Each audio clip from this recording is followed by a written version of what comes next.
आइए मेरे प्यारे बच्चों, आज हम करते हैं इलेक्ट्रिसिटी के चैप्टर नंबर 2 के बारे में। चैप्टर 2 के अंदर इलेक्ट्रिसिटी के अंदर आपने क्या पढ़ना है उसके बारे में थोड़ा सा डिस्कस करते हैं। और वो क्या है देखते हैं। जैसा कि आपने हमारे फर्स्ट पार्ट के अंदर इलेक्ट्रिसिटी के फर्स्ट पार्ट के अंदर आपने पढ़ा था चार्ज और इलेक्ट्रिक करंट के बारे में। आइए मेरे प्यारे बच्चों, आज हम बात करते हैं most important topic, that is voltmeter.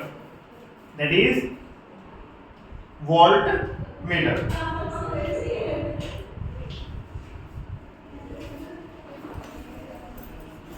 Voltmeter क्या है? एक device which is used to measure the voltage of an electric circuit. क्या मेजर करेगा बेटा? वोल्टेज। मैंने पहला वर्ड वोल्टमीटर क्यों बोला? क्योंकि वोल्टमीटर क्या है? एक डिवाइस है जिसके बारे में शायद आप पहले से जानते होंगे, लेकिन मापते क्या है बेटा? वोल्टेज। ये एक आपके लिए क्वेश्चन मार्क हो जाएगा कि वोल्टेज है क्या वास्तव में। What is voltage? वोल्टेज जिसको हम बोलते हैं पोटेंशियल डिफरेंस। मेरे प्यारे बच्चों, पोटेंशियल डिफरेंस, कोई भी दो पॉइंट आपको दे दिए ए और बी, दो पॉइंट्स के बीच में प्रेशर डिफरेंस को, the pressure difference between two points is called potential difference. उसे क्या बोलते हैं? Potential difference. अगर मैं एग्जैक्ट सी डेफिनेशन की बात करता हूं, वर्क डन किया गया कार्य है to move a unit charge from one point to another point. A से B पॉइंट तक Q चार्ज को ले जाने में किया गया कार्य, वर्क डन बाय में Q, that is called as potential difference. उसे क्या बोलते हैं? Potential difference. V क्या होता है? पोटेंशियल डिफरेंस होता है। W क्या है बेटा? Work done. Q क्या है? Electric charge.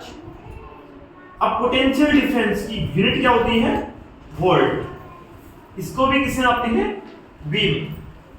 Work done that is joule and Q that is coulomb charge. So 1 volt is equal to 1 joule per coulomb. 1 joule per coulomb charge is called as 1 volt. And my dear students, I just wanted to inform you potential difference. ये क्या है? Quantity है जिसको discover किसने किया था? बहुत ही महान वैज्ञानिक थे, अलेक्जेंड्रा वोल्टा। क्या नाम था? अलेक्जेंड्रा वोल्टा। इन्हीं के सम्मान में इसकी यूनिट क्या रखी गई थी? वोल्ट। वोल्ट से बड़ी यूनिट क्या होती है? Kilovolt. 1 kilovolt is equal to 1000 volt. इसका आपको थोड़ा सा और याद दिलवाता हूं कि गलती से मेरा हाथ किसी इलेक्ट्रिक वायर पर लग गया और जो हाथ लगा मेरे को 440 वोल्ट का झटका लगा। क्या लगा? 440 वोल्ट का झटका लगा। जो 440 वोल्ट है that is potential difference, that is potential difference। वो क्या है? 440 वोल्ट है। जो 440 वोल्ट हमारे घरों में, जो इंडिया में इलेक्ट्रिसिटी आती है, हमारे नॉर्मल घरों में 220 वोल्ट की आती है। इसके बाद जितना हम बात करेंगे 440 वोल्ट या 1000 वोल्ट, 11 केवी की लाइन आपने सुना होगा, 33 केवी की लाइन सुना होगा। ये सब क्या है? केवी मतलब 33000, 11000, इस प्रकार से वोल्टेज इंक्लूड की जाती है। Got my point? उसके बाद क्या आती है? सर ठीक है, बात इसी का सेम क्वांटिटी एक वर्ड हुआ आता है जिसके बारे में आप पढ़ेंगे, जिसका नाम है इलेक्ट्रिक पोटेंशियल। इलेक्ट्रिक पोटेंशियल ज्यादा सा बड़ा फर्क नहीं है, समझेंगे तो ध्यान से समझ में आ जाएगा। ये कहता है ए पॉइंट से अगर बी पॉइंट तक गया था तो पोटेंशियल डिफरेंस था। अब आप जानते हैं डिफरेंस कब निकलता है? कब जब दो पॉइंटों का पता हो। डिफरेंस निकालना है। मुझे पता है कि मेरे पास ए और बी दो बच्चे बैठे हैं, सिद्धार्थ और अंश बैठे हुए हैं। सिद्धार्थ और अंश के मार्क्स का डिफरेंस, अभी जैसे रिजल्ट आया है 10th HBSC का CBSE का, तो ए बच्चे का बी बच्चे के मार्क्स का डिफरेंस, हम ऐसे डिफरेंस निकालेंगे ना। लेकिन एक क्या बोला गया कि आपका क्या रिजल्ट आया, डायरेक्ट बोला गया कि व्हाट इज योर रिजल्ट। तो जो रिजल्ट आया, इसी प्रकार से इलेक्ट्रिक पोटेंशियल क्या कहता है, एक पॉइंट से किसी इंफिनिटी पॉइंट तक, किसी इंफिनिटी पॉइंट तक किए गए कार्य, किस काम को करना है, क्यू चार्ज को लेकर जाना है। तो किसी यूनिट चार्ज क्यू को मूव करवाने में कहां तक मूव करवाना है, किसी इंफिनिटी पॉइंट तक, that is called as electric potential. उसे क्या बोलते हैं, इलेक्ट्रिक पोटेंशियल कहते हैं। Got my point. तो मैंने आपको दो क्वांटिटी बताई, that is electric potential and potential difference. Got it. अब इनके ऊपर कुछ न्यूमेरिकल्स आते हैं, जैसे कुछ न्यूमेरिकल्स ट्राई करेंगे। अगर आपको समझ में आ रहा है तो स्क्रीनशॉट ले लीजिए और वीडियो को अपने फ्रेंड्स से शेयर कीजिए। अगर आपको समझ में नहीं आ रहा है तो बैक करके किसी और टीचर की वीडियो कीजिएगा और चैनल को अनसब्सक्राइब कर दीजिए। और मेरे प्यारे बच्चों, अगर समझ में आ रहा है तो कमेंट बॉक्स में क्वेश्चंस के आंसर्स रिप्लाई जरूर करें, ताकि आपकी प्रैक्टिस और अच्छी हो सके। इसी के साथ साथ हम बात कर रहे थे न्यूमेरिकल्स की। V is equal to W by Q। एक बात और पढ़ी आपने, Q is equal to IT आपने पढ़ा, Q is equal to NE भी आपने पढ़ा, याद है आपको। अगर हम बात करते हैं Q क्या है, चार्ज। Q क्या है, चार्ज। क्या दिया गया, 300 कूलम का चार्ज दिया गया, और उस चार्ज को मूव करवाने में अगर 500 जूल की एनर्जी खर्च की तो पोटेंशियल डिफरेंस क्या आया। एक क्वेश्चन है, ये कहता है इस चार्ज को अगर ले जाने में 50 सेकेंड्स का टाइम लगा तो करंट कितना फ्लो किया। अगर ये चार्ज है तो उस चार्ज के अंदर कितने नंबर ऑफ इलेक्ट्रॉन्स हैं, ये बात भी काउंट की जा सकती है। एक ही स्टेप में हम 3 क्वेश्चन सोल्व कर सकते हैं। मेरे प्यारे बच्चों, ध्यान से करेंगे। V is equal to W by Q। W is 500 by 300, that is 5 by 3 volt। 5 by 3 volt। Got it? पहला I is equal to Q by T। आप इसमें से कैलकुलेट कर लेंगे। Q कितना हमारे पास 300, T कितना है 50, 0 is cancel with 0, that is 6 ampere. Unit बहुत बड़ा मैटर रखती है। अगर आप फिजिक्स कर रहे हैं तो यूनिट बहुत बड़ा अहम रोल अदा करती है मेरे बच्चों। If you will not write a unit with the quantities then it may be very wrong step for you. And n निकालना है। आपको याद होगा चार्ज ऑन इलेक्ट्रॉन कितना होता है, -1.6 into 10⁻⁻90 कूलम।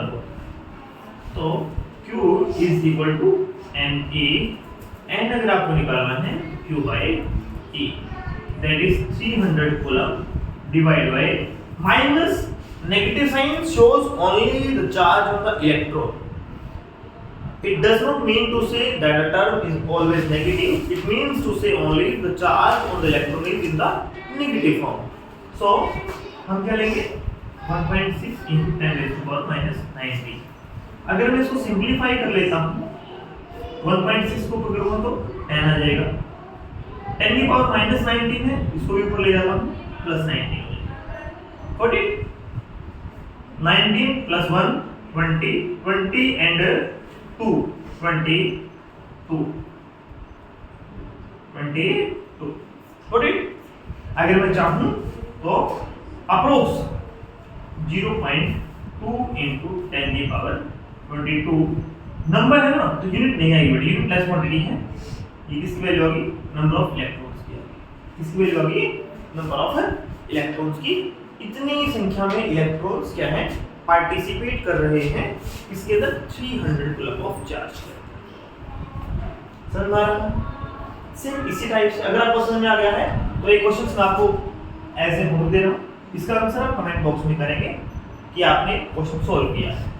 आपको मैंने दिया कि गिवन Q क्या है, 500 कूलम का है और T 3 मिनट्स की है।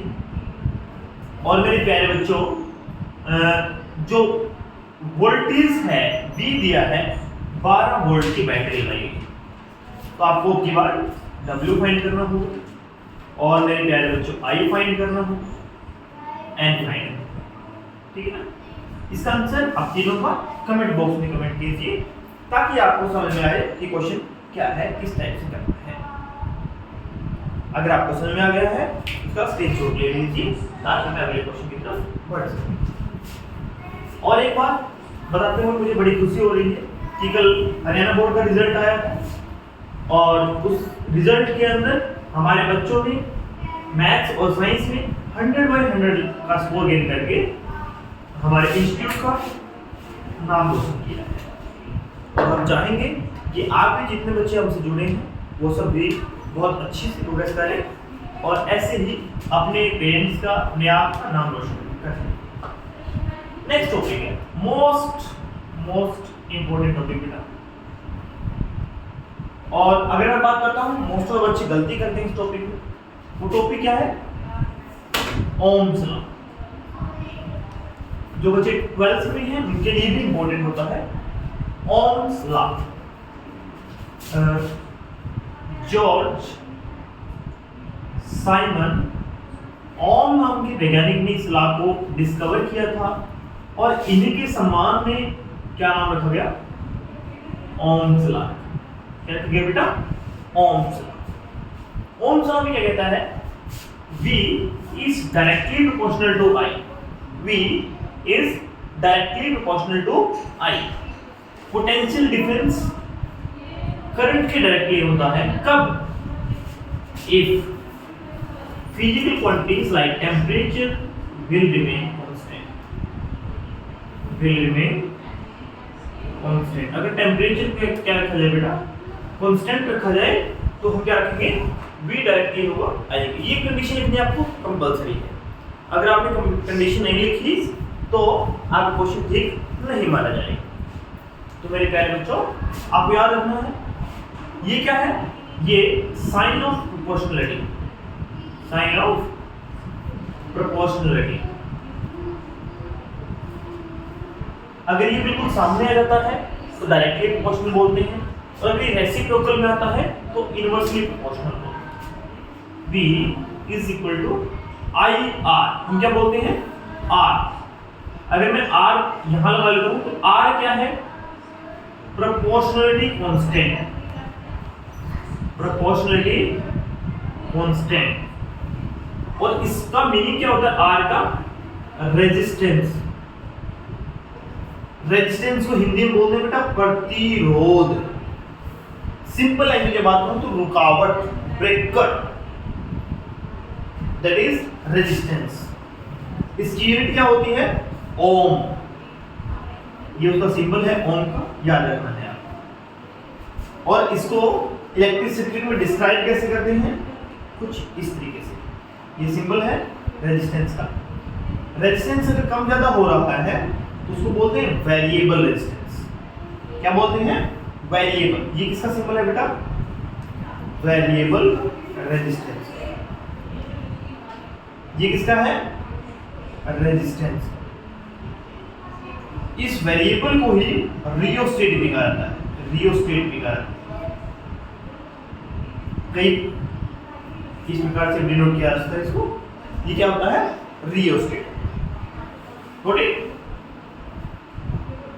अब क्या है, आप कहोगे सर होता क्या है, सिंपल भाषा में मीनिंग क्या है इस रेजिस्टेंस की। सिंपल अगर मैं बात करता हूं तो रेजिस्टेंस क्या है, रुकावट, प्रतिरोध, ब्रेकर। यानी कि किसी गाड़ी के अंदर, कोई गाड़ी चल रही है किसी हाईवे पर और चलते ये कोई गाड़ी है जो हाईवे पर चल रही है और क्या है, बीच में एक ब्रेकर आ गया जो इसकी स्पीड के को स्लो डाउन कर रहा है। रुक नहीं रहा है, करंट रुकेगी नहीं, यहाँ पर सिर्फ स्लो डाउन हो जाएगी, that is called as resistance. Means उसे ये जो इलेक्ट्रिक फैन लगा हुआ है, ट्यूबलाइट्स हैं, ये जितने भी सर्किट्स में कनेक्शन लगे जाते हैं वो सारे के सारे क्या होते हैं, वो सारे के सारे रेजिस्टेंस से काम करते हैं। मेरे प्यारे बच्चों, एक सर्किट आपके सामने बना के दिखाता हूँ।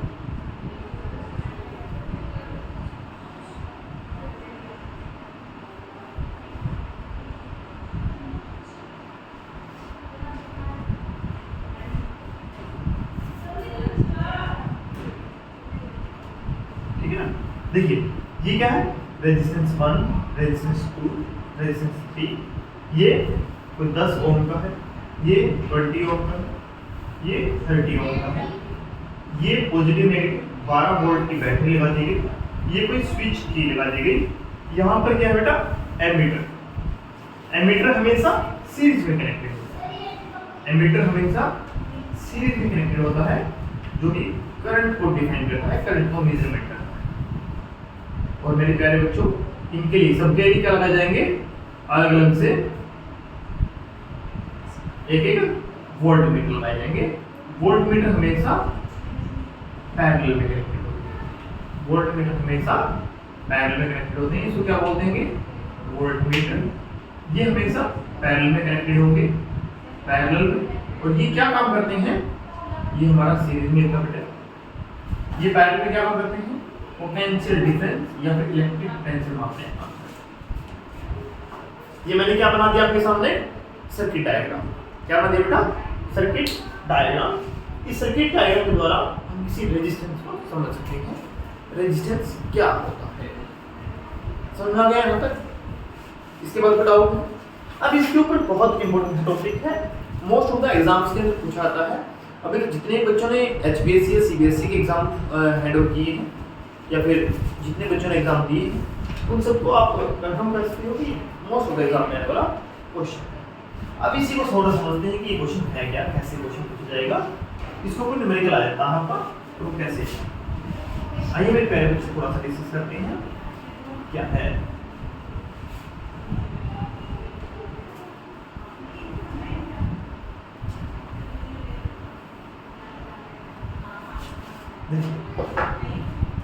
अब पहला क्वेश्चन आता है, सर ऐसे कौन कौन से फैक्टर्स हैं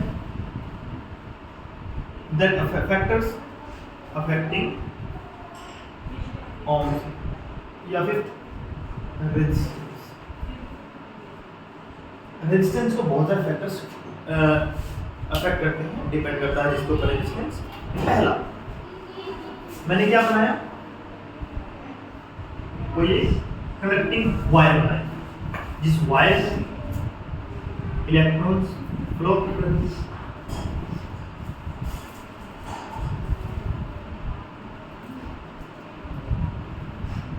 समझ पा रहे हैं? ये क्या है, कोई कनेक्टिंग वायर है, इस वायर के अंदर इलेक्ट्रिक कनेक्टर के अंदर क्या है, इलेक्ट्रॉन्स फ्लो कर रहे हैं, और जो इलेक्ट्रॉन्स फ्लो कर रहे हैं वो कैसे फ्लो कर रहे हैं उसके बारे में बात की गई है। तो आइए मेरे पहले बच्चों थोड़ा सा डिस्कस करते हैं क्या कहता है इसके बारे में। ये कहता है कि सर अगर रास्ता लंबा है, रोड पर हम चल रहे हैं और रास्ता लंबा है, तो रुकावटें ज्यादा आएंगी या कम, ज्यादा। समझ पा रहे हैं? तो resistance is directly proportional to length, मतलब L क्या है बेटा, लेंथ। रेजिस्टेंस ज्यादा आएगा, रुकावटें ज्यादा आएंगी, कब आएंगी, if the length increased of the wire. पहला। सेकंड, अगर एरिया बढ़ जाए, मेरे को रास्ता में चल रहा है, मैं तो बिल्कुल पतले से रास्ते से निकल के दिखाऊं, बड़ी मुश्किल हो मेरे को निकलने, और एक मैं बड़ा सा खुला डोला सा रोड के ऊपर फैलता हुआ चल, तो मेरे को चलने में आसानी कहाँ पर होगी, दिल्ली की बड़ी बड़ी गलियों में या फिर नेशनल हाईवे दिल्ली कटरा पर। ऑब्वियस है ना कि मतलब बिल्कुल फैले हुए रोड पर चलने में आसानी होगी। तो रेजिस्टेंस इनवर्सली प्रोपोर्शनल होता है एरिया की, यानी कि अगर एरिया ज्यादा होगा तो रेजिस्टेंस उतना ही कम होगा, रेजिस्टेंस उतना ही कम होगा। समझ पा रहे हैं मेरी बात को? तो क्या बताया पहले इसने, रेजिस्टेंस डायरेक्टली है किसके, लेंथ के, और इनवर्सली है एरिया। मींस उसे एरिया अगर आप बढ़ाओगे तो रेजिस्टेंस कम होता रहेगा। तीसरा, रेजिस्टेंस डिपेंड करता है अपॉन द मटेरियल। किससे बेटा, मटेरियल पे डिपेंड करता है, यानी कि आपका मटेरियल कैसा है। अब आप कहोगे सर रेजिस्टेंस किसमें ज्यादा है, आप मेरे को एक बात बताइए, ये मेरे पास मार्कर है, इस मार्कर का रेजिस्टेंस ज्यादा होगा या इस बोझ का? मार्कर। क्यों? मार्कर इंसुलेटर है तो रेजिस्टेंस बहुत ज्यादा, इतना ज्यादा कि करंट फ्लो ही नहीं कर पा रहा। ठीक है ना। ये हमारी स्टूडेंट है दीक्षा, ये अपने घर पर ओडी गाड़ी ले। अब ओडी ले तो आए, ओडी जो गाड़ी है वो बिल्कुल क्या है, नीचे से बहुत कम हाइट है उनकी, और जीन के ब्रेकर्स बहुत बढ़िया है, गड्ढे बहुत बड़े बड़े हैं, और गड्ढे अगर बड़े हैं तो क्या होगा, चलने में बहुत दिक्कत आएगी। दिक्कत नहीं आएगी, इतनी दिक्कत आएगी कि ओडी को घर से बाहर और बाजार तक लेके जाना पॉसिबल ही नहीं हो पाएगा। सेम केस होता है इसके अंदर कि कंडक्टर के अंदर करंट का फ्लो रुक जाएगा, ये इंसुलेटर सॉरी, इसके अंदर करंट फ्लो करेगा तो इसका रेजिस्टेंस बहुत ज्यादा है as compare to this, because that is a metal and metals conduct electricity. और इसकी कंपैरिजन में कॉपर की बात करूंगा तो इसका ज्यादा है, कॉपर का कम है। कॉपर की कंपैरिजन में सिल्वर की कंपैरिजन करूंगा, एल्यूमिनियम का करूंगा तो aluminium is the best metal as compare to copper. तो डिपेंड करता है मेटल। फोर्थ, जो रेजिस्टेंस होता है बेटा वो किस पे डिपेंड करता है, डिपेंड्स अपॉन द टेम्परेचर। क्योंकि आपको बताया था ना, ओम्स लॉ एप्लीकेबल कहां पर होता है, टेम्परेचर पर एप्लीकेबल। टेम्परेचर क्या है, कितना टेम्परेचर है, इसके ऊपर एप्लीकेबल होता है। तो आपको ये बात भी ध्यान रखनी है कि जो ओम्स लॉ है इन 4 फैक्टर्स पर डिपेंड करता है, और इन 4 फैक्टर्स पर डिपेंड करते हुए R डायरेक्टली है L के और इनवर्सली होता है A। कंक्लूजन निकल कर आता है। तो ये 2 फैक्टर क्या है, न्यूमेरिकली शो नहीं हो सकते। अब क्या हुआ, R आपका डायरेक्टली है लेंथ के और इनवर्सली है एरिया। अब इसको प्रोपोर्शनली कांस्टेंट को हटाने के लिए इक्वल टू का साइन लगाया गया और एक ही सिंबल लगा दिया गया, इसको बोलते हैं रो, RHO। क्लास 9 में आपने डेंसिटी का सिंबल पढ़ा होगा ना, सिंबल है L/A। ये क्या है, ये क्या है, प्रोपोर्शनलिटी कांस्टेंट है। और क्या है, इसको क्या बोलते हैं, इसको हम बोलते हैं रेजिस्टिविटी। क्या बोलते हैं, रेजिस्टिविटी। क्या बोलते हैं, रेजिस्टिविटी। ये रेजिस्टिविटी है, रेजिस्टिविटी का सिंबल भी ओम। आइए इसके बारे में थोड़ी चर्चा करेंगे, क्या है कैसे है, थोड़ा सा पढ़ते हैं। क्या है, थोड़ा सा पढ़ेंगे इसके बारे में भी कि रेजिस्टिविटी है क्या। ठीक है ना, ध्यान रखेंगे आप। तो मैंने बताया R is equal to rho into L/A।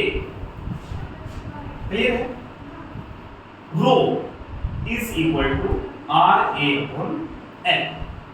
रो क्या है बेटा, रेजिस्टिविटी।